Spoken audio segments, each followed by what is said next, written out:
টিমটা যে মলিনার আন্ডারে চ্যাম্পিয়ন হওয়ার পর আপনাদের মনে আছে কিনা জানি না, 99-2000 আমরা আই লিগে 2 ম্যাচ আগে চ্যাম্পিয়ন হয়ে গেছিলাম।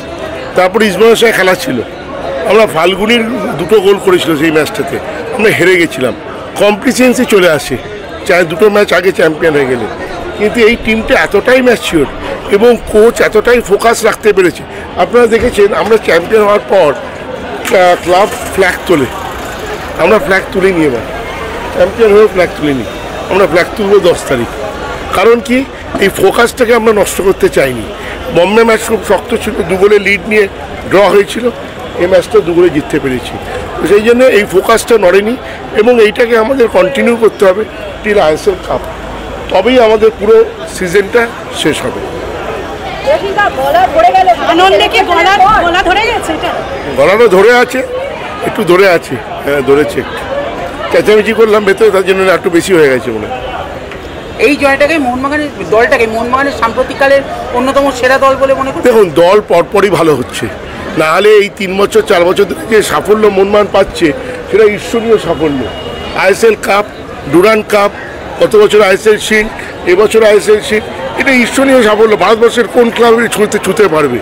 তো এই সাফল্য শুধু এই বছরের টিম ভালো, গত বছর খারাপ ছিল তা নয়, কিন্তু আমাদের এই মোহনবাগান সুপার জায়ান্ট প্রত্যেক বছর আমরা চেষ্টা করি আরও ভালো টিম করতে।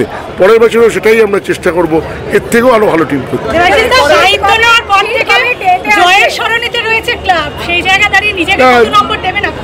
নম্বরটা দেখুন, নম্বর আমি নিজেকে কখনোই দেবো না, এটা সম্পূর্ণ টিমের সাফল্য।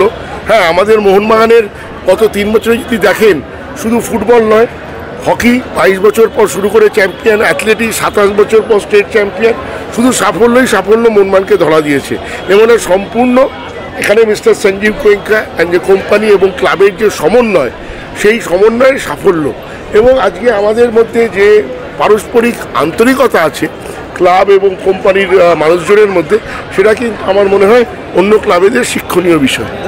শিল্ড কবে আসবে? শিল্ড আমি আগের দিন আপনাদের জানিয়েছিলাম যে মিস্টার সঞ্জীব গোয়েঙ্কা এবার ট্রফি নিয়ে আসবে। মিস্টার গোয়েঙ্কা আছেন ইউএসএতে, উনি 10 তারিখ ফিরবেন, ফিরলে আমরা দিনক্ষণ সব জানাবো, ওনার সাথে আলোচনা।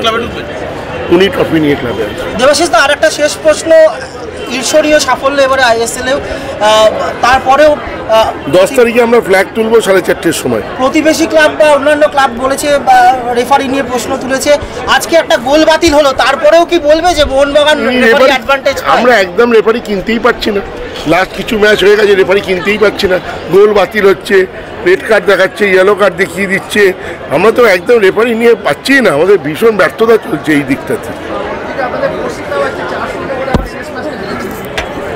দেখুন, ওদের নিয়ে যত কম বলাই ভালো। আমার মনে হয়, আমি কদিন আগে দেখছিলাম যে ওনাদের শীর্ষকর্তা বলছেন যে সমর্থকরা তো কাঁদবেই, তো সেই কান্না পৌঁছার দায়িত্ব তো আমাদেরই। আমরা যদি তার থেকে পালিয়ে যাই তাহলে তো হবে না যে ওরাও কাঁদছে আমিও কাঁদছি। তাহলে সমর্থকরা, এই যে সমর্থকরা আনন্দ করছে, তাদের মুখে হাসি ফোটানোর দায়িত্বটাই তো আমরা নিয়েছি। আমরা যদি না পারি আমাকে সরে যেতে হবে, ততদিন পারবো ততদিন থাকবো। Thank you.